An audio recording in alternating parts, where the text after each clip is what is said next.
যে হাসিনা দিল্লিতে বসে একের পর এক ষড়যন্ত্র করছে।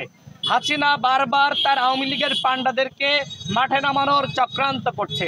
আমাকে ভয় দেখিয়ে আমাকে চুপ রাখা যাবে না। মাথা কেনার রাজনীতি যারা করতে আসবে তাদেরকেও গণ অধিকার পরিষদ প্রতিহত করবে। গণ অভ্যুত্থানে যারা অংশ নিয়েছে, বিএনপি, গণ অধিকার পরিষদ, জামাত ইসলাম, ইসলামী আন্দোলন সহ যে সকল রাজনৈতিক শক্তি, একই সাথে সামাজিক শক্তি, বৈষম্য বিরোধী ছাত্র আন্দোলন এবং সেই আন্দোলনের পরে যারা দল গঠন করেছে এনসিপি, এই যে আমরা ফ্যাসিবাদ বিরোধী শক্তি ছিলাম, আমাদের ভিতরে যদি এই মুহূর্তে একতা না থাকে তাহলে কিন্তু এই গণঅভ্যুত্থান ব্যর্থ হবে।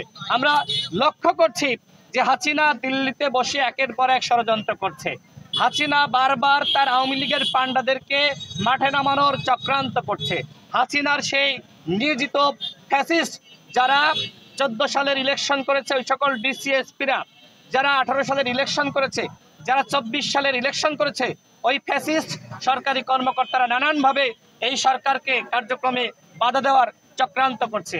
অর্থাৎ হাসিনা পালিয়ে গেছে, কিন্তু হাসিনার যে নিয়োজিত ফ্যাসিস্ট বাহিনী, যে ফ্যাসিবাদী ব্যবস্থা, সেই ব্যবস্থা রয়ে গেছে। সুতরাং আমাদের দায়িত্ব শুধুমাত্র আওয়ামী লীগের পতনের মাধ্যমে শেষ হয়ে যায়নি।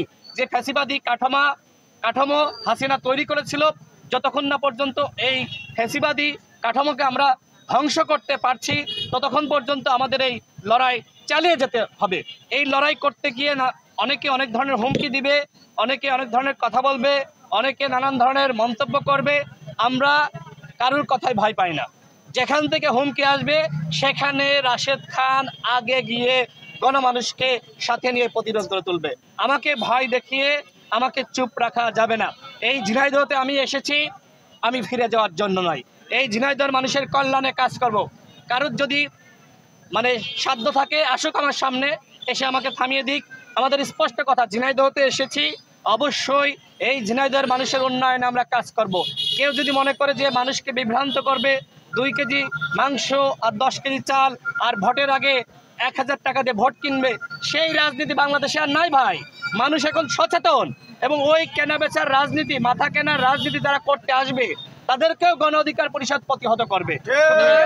আমি তাদের জন্য স্পষ্ট বার্তা দিচ্ছি, যেহেতু আওয়ামী লীগ নিষিদ্ধ হয়েছে, সুতরাং এখন আর ওই মানবিক আর সামাজিক কাজের আড়ালে যারা আওয়ামী লীগের সাংগঠনিক কার্যক্রম পরিচালনা করার চেষ্টা করবে তাদেরকে প্রতিহত করা হবে।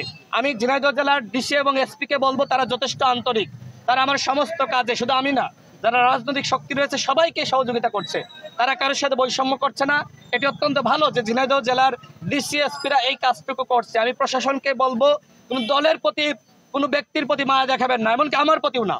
আপনাদের কাছে যেটা সঠিক মনে হয় সেই সিদ্ধান্ত আপনারা নেবেন। তবে আওয়ামী লীগ যাতে কোনোভাবেই তাদের সাংগঠনিক কার্যক্রম সেটি সামাজিক বা মানবিক কাজের আড়ালে মানুষকে বিভ্রান্ত করার জন্য করতে না পারে, সেই বিষয়ে আপনাদেরকে সচেতন সোচ্চার হতে হবে। আওয়ামী লীগের অধ্যায় শেষ হয়ে গেছে। বাংলার মাটিতে আওয়ামী লীগ আর ফিরতে পারবে না। যেদিন হাসিনা পালিয়েছে সেদিন আওয়ামী লীগ বিলুপ্ত হয়ে গেছে। সুতরাং আওয়ামী লীগের নিরীহ এবং সাধারণ নেতাকর্মীদেরকে বলবো যে আপনারা কোনোভাবেই হাসিনার ফাঁদে পড়ে আপনারা কোনোভাবেই আর রাজপথে নামার চেষ্টা করবেন না। আরেকটি বিষয় বলি, দেখেন, এই ঝিনাইদহের যে সকল গুন্ডা মাস্তানরা যারা গ্রেপ্তার হয়েছে তাদের অনেকে, আমি শুনছি, আমার কাছে সাংবাদিকরা অভিযোগ জানিয়েছে, আমার কাছে ঝিনাইদহের মানুষ অভিযোগ জানিয়েছে, তারা কারাগারে বসে তারা মোবাইল ব্যবহার করছে। কিভাবে এই মোবাইল তারা ব্যবহার করছে, কিভাবে বিলাসী জীবনযাপন করছে, কিভাবে তারা জামিন পাচ্ছে, তার তদন্ত হতে হবে।